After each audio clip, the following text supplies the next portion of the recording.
Maithili, Jamar Jom.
चंदन सोहन के भाल सखिया, चंदन सोहन के भाल सखिया।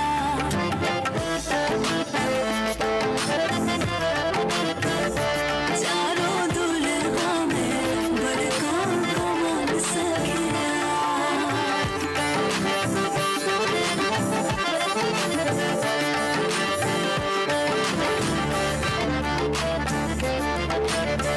जकरा लागे जोगी मुनि जप तप कइले, से मोरा मिथिला में पाहुन बन के आइले।